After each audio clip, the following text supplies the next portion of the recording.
Halo semuanya, selamat berjumpa kembali di channel kami, Misteri Malam.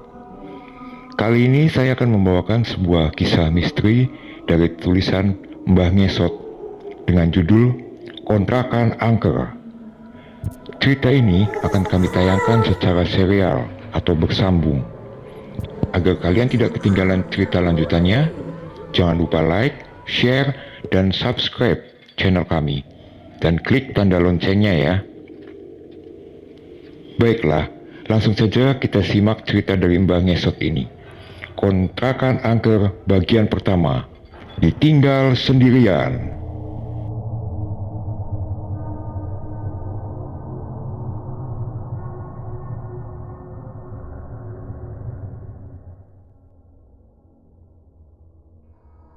Aku Jason, umurku baru 10 tahun. Kedua orang tuaku sudah lama bercerai. Aku tidak tahu pasti alasan mereka berpisah. Ibu sudah punya suami lagi, sedangkan ayahku masih setia merawatku. Namun, akhir-akhir ini aku marah kepada ayah lantaran kami mau pindah rumah. Padahal, aku sudah nyaman dengan rumah yang sekarang. Aku gak mau ninggalin teman-temanku di perumahan ini. Alasan ayah pindah, katanya harga sewa rumah ini semakin naik. Ayah nggak sanggup buat bayar sewanya. Mau nggak mau, aku harus terima kenyataan ini. Berat sekali rasanya meninggalkan rumah ini. Soalnya banyak sekali kenanganku bersama ibu di sini. Pagi-pagi sekali, ada sebuah truk sudah terparkir di depan rumah. Pasti ayah yang menyewanya untuk mengangkut perabotan ke rumah yang baru. Kami akan pindah ke pinggiran kota, ke rumah kontrakan yang lebih murah. Selepas maghrib, aku dan ayah tiba di rumah kontrakan baru.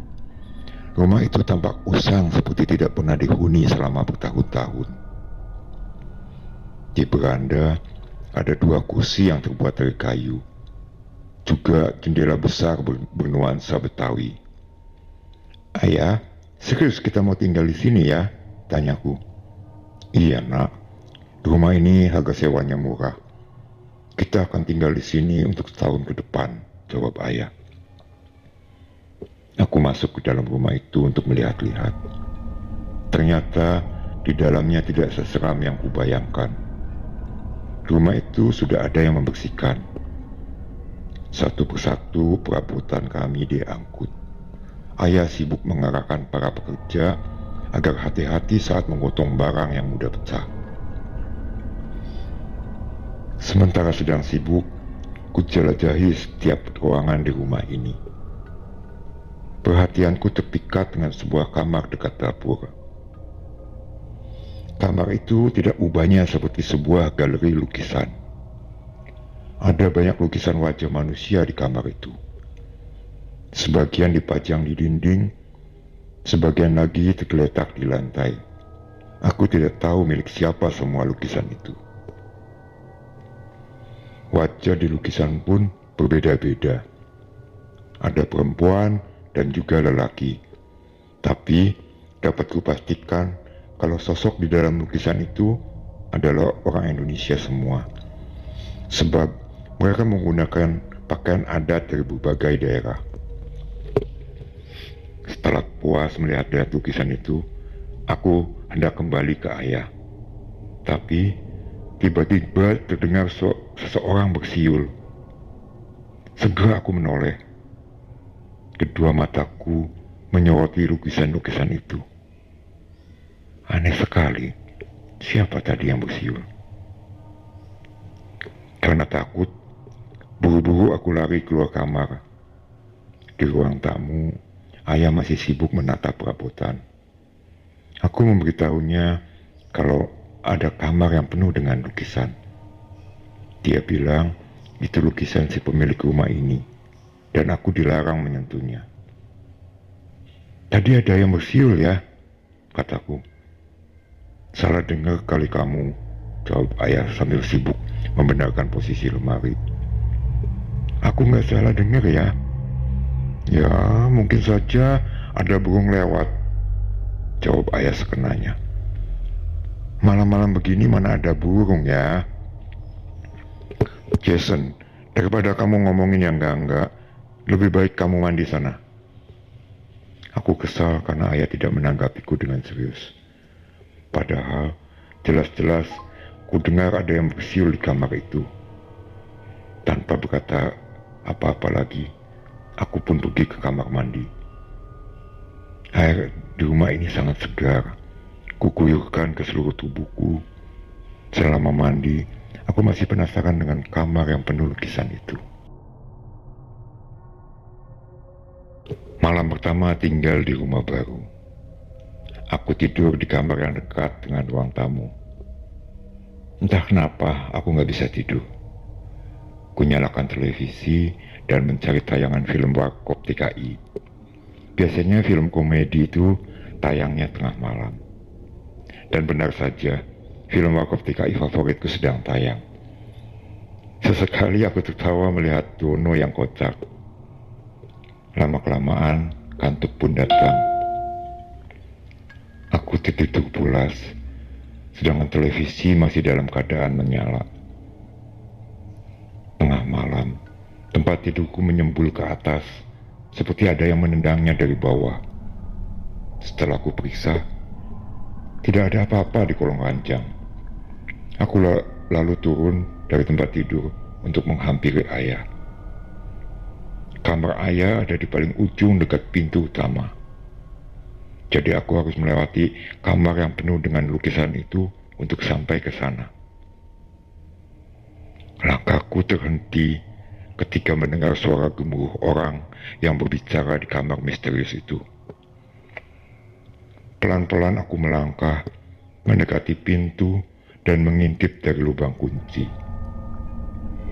Dari lubang kunci itu, kulihat penuh orang-orang asing yang sedang mengobrol satu sama lain.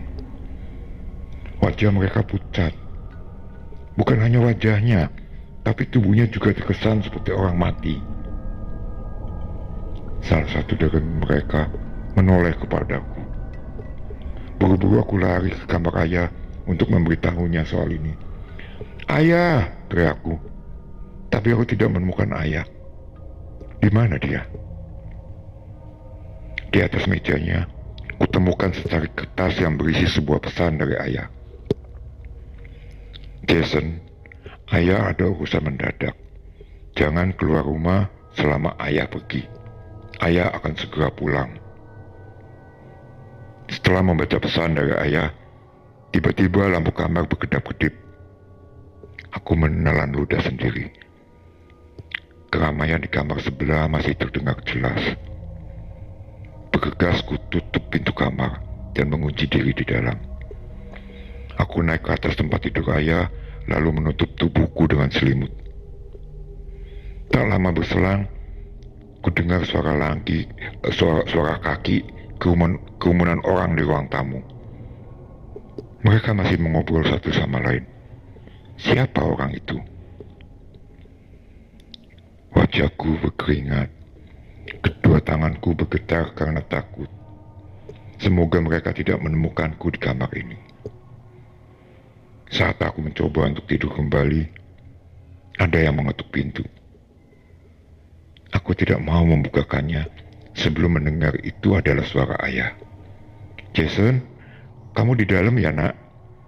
Hatiku lega saat mendengar suara ayah dari luar. "Iya ya," timbalku. Aku meloncat dari tempat tidur dan langsung membukakan pintu. "Jason, kamu di dalam ya, Nak?"